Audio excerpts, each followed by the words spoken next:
The San Jose Earthquakes are up. It is the end of match day 1, and we are top of the West. I think it's time to stop the count. I think MLS playoffs should start next weekend if possible. Obviously, that won't happen. It's still a long season ahead, but from what we've seen, we're feeling good. My name is Kevin. I'm joined by Luis, and together we're the Quakesaholics. It's safe to say we're all feeling good, but in this video, we want to discuss the actual factors that went into this resounding victory. So, Luis, how are you feeling about the game?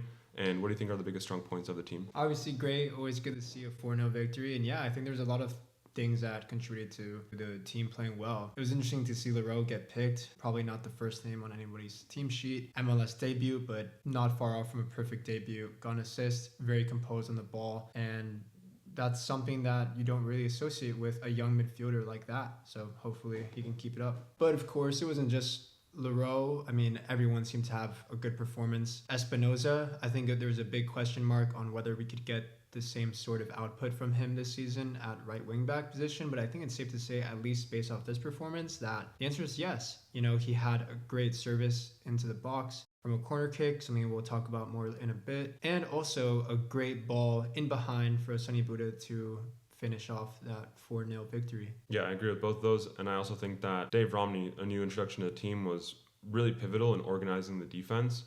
I do think that there was some points, particularly in the second half, that defensively we looked a little bit shaky, but having been able to sit so close to the field and actually observe the players, I remember multiple times hearing Dave Romney give loud and clear instructions to the players around him, and particularly Jamar Ricketts, who I believe it is his first MLS start, obviously also got his first MLS goal. He was giving a lot of instructions to Ricketts defensively, helping him get in the right positions, helping him track the right players, also covering for him as Ricketts was still getting back into position. That was a really big bright spot. Of course, Rodriguez, Bruno Wilson, they kept their consistency that we saw last season. That triple center back pairing, from what I've seen so far, is giving me a lot of confidence. Yeah, and you know, this is my first time seeing Ricketts in person, and damn, he is quick. I think he really does have the traits to make a good wing back, and yeah, great performance from him. Not so much in the first half, but I think we saw a lot more of Daniel in the second half. He tallied up a total of 7 saves, at least for the first half of the second half. So, you know, minute 45 to like 65, around that area. He had a lot of saves that kept the game at 1-0, and I think it opened up the Quakes to be able to get that second goal, and then from there, that really opened up the floodgates for getting the third and the fourth. And yeah, even in the first half, I think after a free kick, I believe, there was one shot from outside the box with a lot of power, tipped it over the bar. And yeah, it was a laser. So for him to get up quickly and tip it over, great from Daniel. Tactically, something that we've been talking about, and I think more generally Quakes fans have noticed, is that Bruce Arena is playing with 5 in the back. Sometimes it's 3 when we're in possession. The wing backs go all the way up the field. Having the 5 in the back and the 2 center defensive mids was a really big tactical shift and helped us really neutralize against Real Salt Lake, who traditionally really depend on Diego Luna, who's their number 10 playmaker. Number 8 on the jersey. I'm talking about 10 as like a positional number. But apart from that defensive shift, what else did you notice about how this team was set up tactically? Yeah, I mean, one thing that stood out to me right away was the corner kicks. This is something that I've seen a lot in Europe, specifically the Premier League, where the center backs, you know, especially with this 3 center back system, we have a lot of center backs, and seeing them crowd the goalie, just piled up in front of the goalie, a lot of bodies inside the 6-yard box. And I think, of course, it's going to create a lot of havoc, and we got a goal from that. So yeah, very effective corner kick routine, and hopefully we can see more of that later in the season. So it's safe to say that defensively we played really well, and those defenders contributed to the scoreline. It is interesting, though, that some of the biggest talk is Chicho joining, Joseph Martinez joining, 2 clinical strikers in this league that have a lot of fame and probably infamy amongst Quakes fans because we've been on the wrong side of the games playing against them. And it is interesting that neither of them were able to get on the goal sheet. Do you think there's anything to read into there, or is it just too early and 90 minutes is too small of a sample size for them?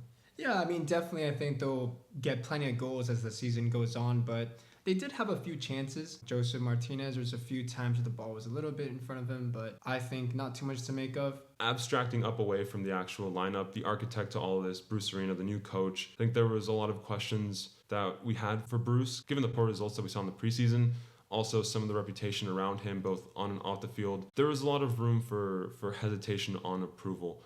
And the one thing that I did notice about Bruce is that, yes, he has this reputation of not being a very, quote-unquote, progressive coach. He doesn't seem to be someone that relies on data or analytics, that kind of stuff. But what I did like to see from Bruce is that he has this attitude that he doesn't take in the status quo or like the history of where players we think should traditionally be on the field. And I think the most obvious example of that is Espinosa now playing right wing back, but I think there's more to that. Like the fact that we're now playing with 5 in the back and the double pivot, 2 center defensive midfields. That's not something we've traditionally seen for the Quakes. Also, Pellegrino coming in as a sub.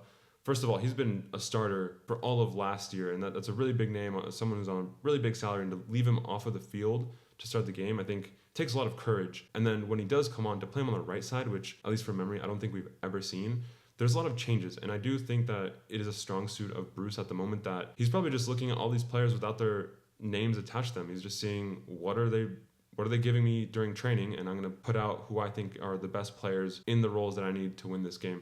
So I'm really excited about that, really encouraged. Do you have any other thoughts on Bruce? Yeah, no, I think he's also very relaxed on the touchline. Doesn't seem to be giving out too many instructions. Caught a few players over, during water breaks and stoppages, but overall pretty quiet. Another thing too was his notebook. I thought that was kind of interesting, was seeing him as the game was going on.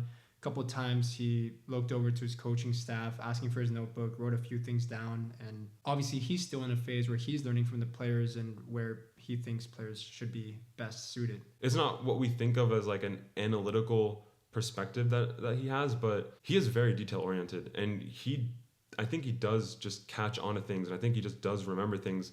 I remember Hernan.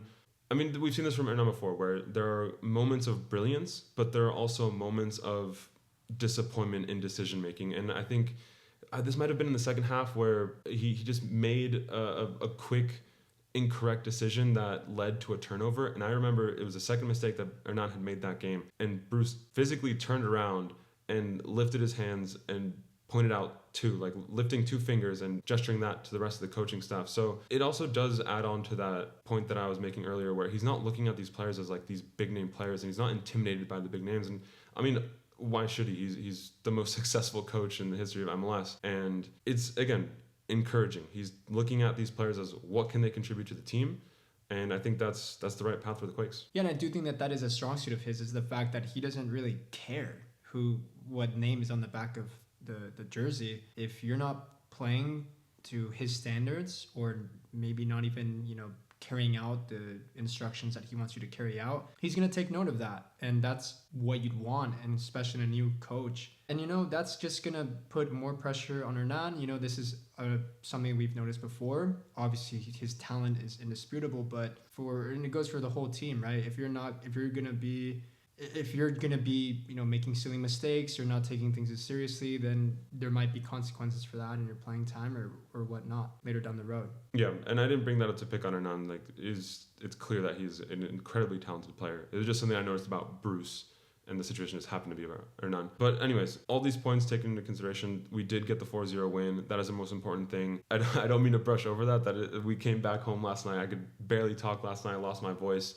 And I think it was after the 3rd or 4th goal, we actually did hear Bruce Arena chants going on the stadium. I will admit that I was part of that. I wasn't as keen to the Bruce Arena signing, but at this point, I think I am fully bought in. I think probably you could say that about a lot of other people as well. And I think that's to be expected. With these kind of results, the more wins we get, the more good results we get, I think more and more people will buy into Bruce Arena. And from what we've seen so far, I think this is the right path forward. Yeah, I mean, I was part of this chance too.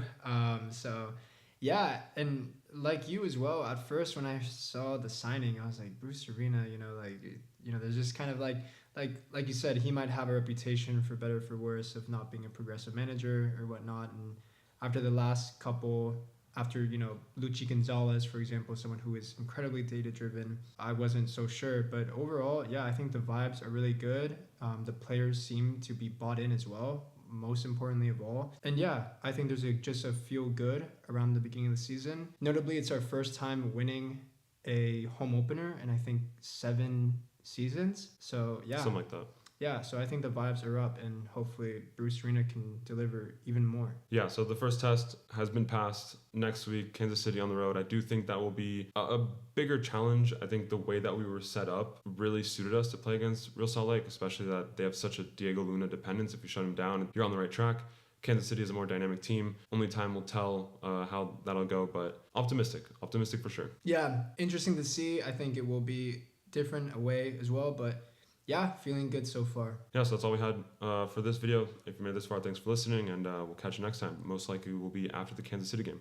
Thank Thanks. you guys.